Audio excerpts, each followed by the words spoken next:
voz e imagen, de la sociedad civil.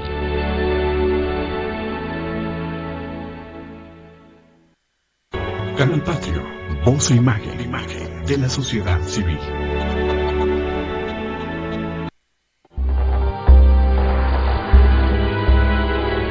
Canal Patrio, voz e imagen, de la sociedad civil.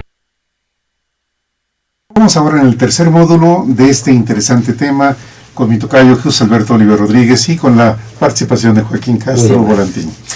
Tocayo, en este tercer módulo, si hablamos específicamente de México, es un panorama general, pero todavía faltan algunos datos históricos. Sí, porque no nos dio tiempo en la segunda etapa, nada más de, digamos, estábamos diciendo que el nuevo cine mexicano de 61 a 99 sería pues la Alianza para el Progreso, la gran fiesta, ¿no? O sea, si la Alianza para el Progreso es en 62, ¿sabes en qué año se anunciaron que ya éramos la sede de los Juegos Olímpicos del 68?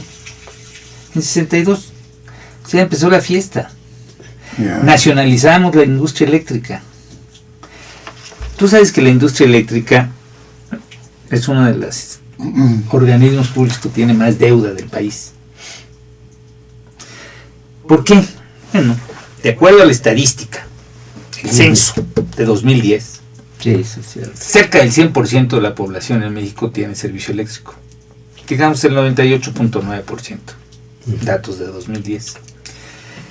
Pero apenas el 30% de los asentamientos humanos de la República superan los 5,000 habitantes. Y desde el punto de vista económico, para que las inversiones financieras, las inversiones eléctricas son caras, lo mismo que las hidráulicas, son caras. Y para que sean autofinanciables, pues deben de tener más de 5,000 habitantes y que paguen. Sí. Porque si no, no son. Entonces, si te fijas bien, yo creo que a ustedes dos, como a mí, nos llega a nuestro recibo una cuenta de lo que cuesta y un subsidio. Así es, muy importante subsidio además. ¿Y el subsidio por qué? Pues es la mea culpa de que ha habido inversiones que no son viables. Entonces, ¿y por qué? Pues porque el reparto agrario generó una dispersión de población muy grande. Y en 61, que es en México, ahora sí la mujer maestra. Y vamos a poner foquitos por donde sea necesario. Entonces, realmente no hemos hecho todas las inversiones que son financiables, porque en un momento determinado, en 61 no tenemos. Homólogamente que en 1942 nos condonaron el 80% de la deuda e hicimos el Banco Cinematográfico para. Originalmente en 1942, que era les voy a decir algunas películas propias de 1942, así muy. A ver. Se estaba Ávila Camacho. Es cierto. ¿No? Qué lindo es Michoacán. No, pues ahorita la deberían de poner en los cines. Luego, en 1942, el Baizano Jalil. Bueno, aquí me toca. Historia de un gran amor.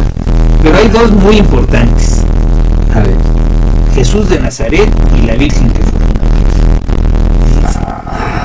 O sea, como el cine, y estaba el banco cinematográfico, estaban ya pulsando aquello de la exaltación de la unidad nacional frente a un conflicto armado, ¿no? Entonces, la manipulación en esta época, bueno, pues tenía más o menos estas orientaciones. Ahora bien, sin lugar a dudas, de las Torres Gemelas a la crisis financiera de Bernie Madoff es Madoff, ¿no? Irregular. Tenemos que hay cambios también significativos. Es una nueva época. Hoy estamos viviendo, pues no sé, una nueva situación apocalíptica del planeta, ¿no? Creo que como nunca antes, siempre ha habido apocalipsis, ¿no? Y visiones apocalípticas. Cada vez que hay una visión apocalíptica surge una religión. Los mormones no es la excepción, ¿no? Nacieron en la época de la Guerra Civil Norteamericana, en 1860 y tantos. Me parece que es el último que ha hablado con Dios, Ben Smith, ¿no? O sea, como que no es cotidiano eso. Pero la crisis es lo que va a definir y aquí, bueno, de 1950, el problema demográfico ya se empieza a plantear.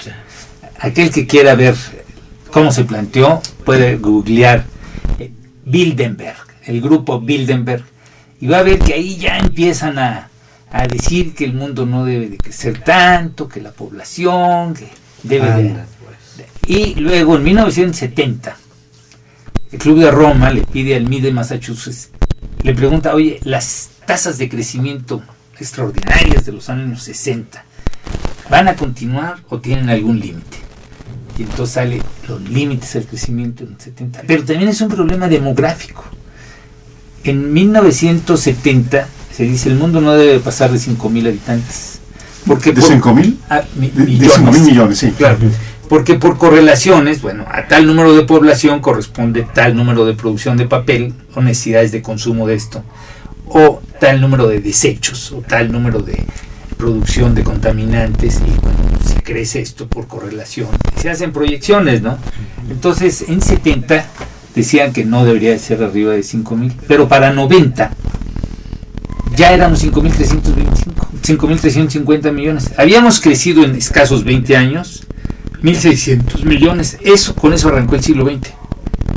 Quiere decir que desde la edad de piedra hasta 1900 el mundo llegó a 1.600 millones y en escasos 20 años crecimos 1.600 millones.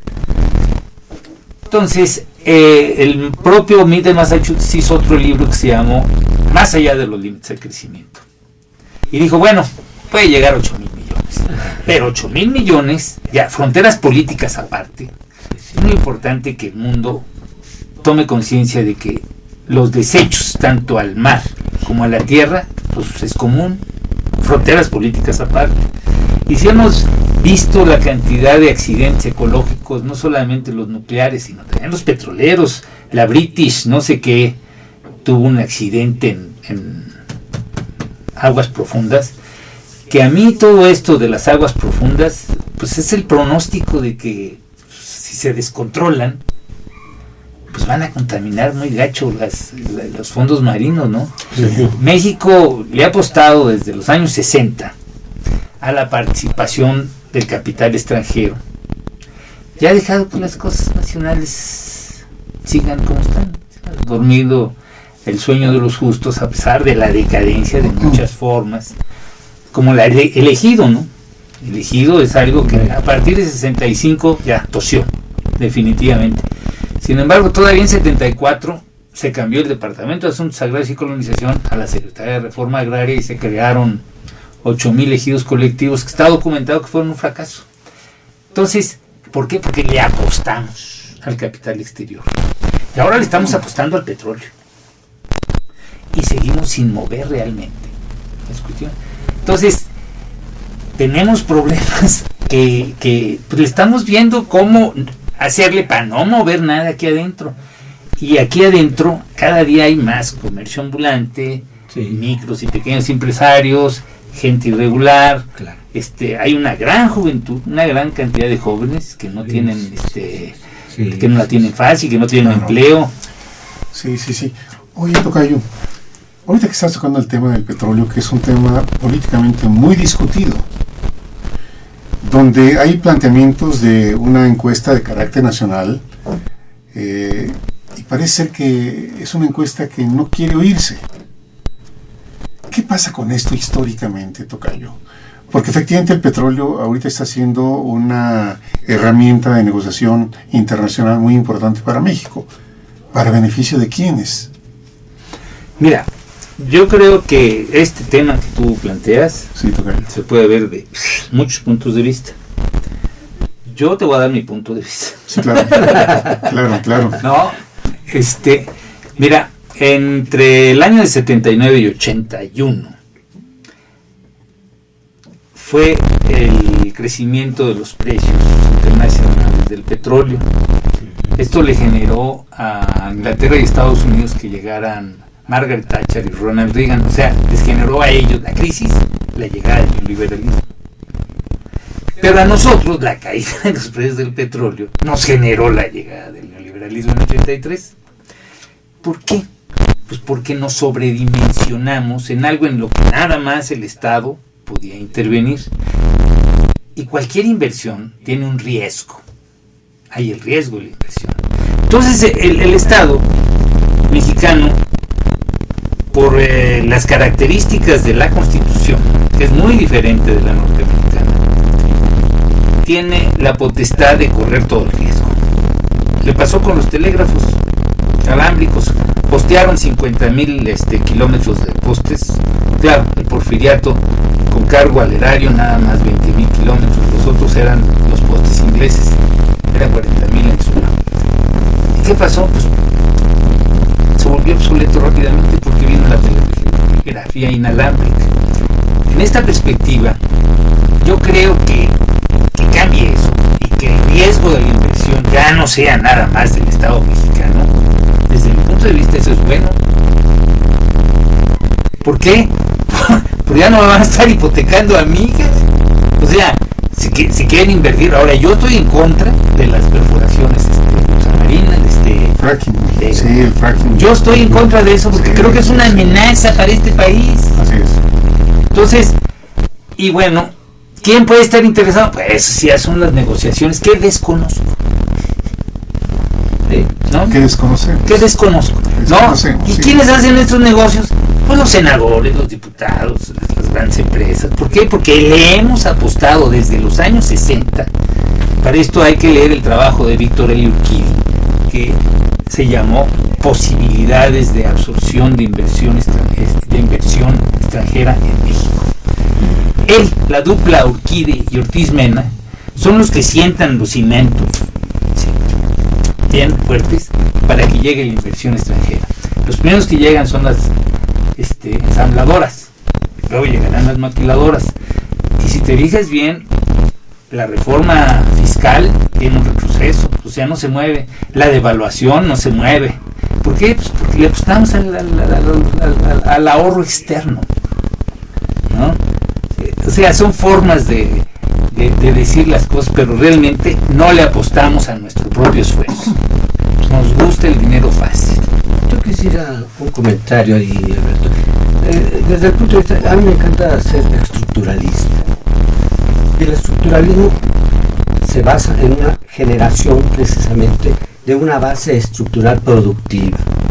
Y mientras no le apostemos a ello en nuestro país para generar esa base que nos dé empleo, ingreso, generación de, no les quiero llamar ganancias, de renta, para poder echar a andar una máquina propia de los mexicanos, en base a una industria mexicana.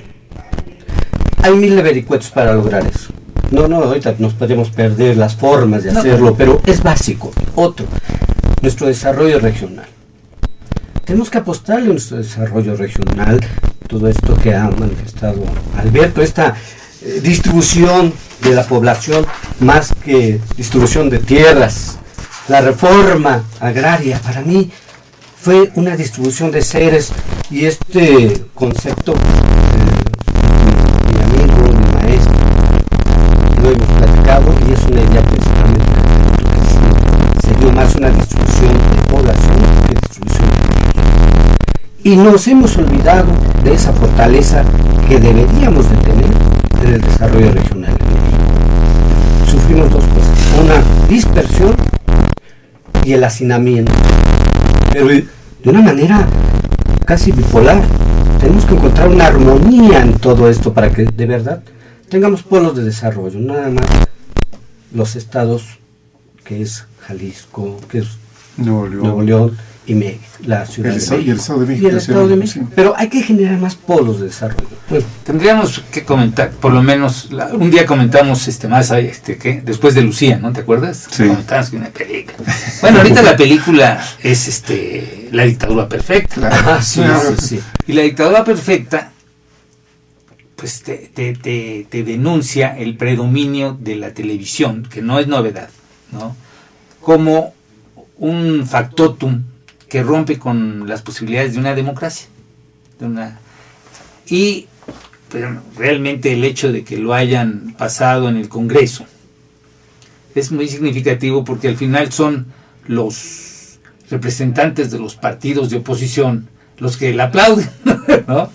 Y al final de la película tú ves Celmex, como que dijeras cementos y teléfonos, pero el lobito es Telmex.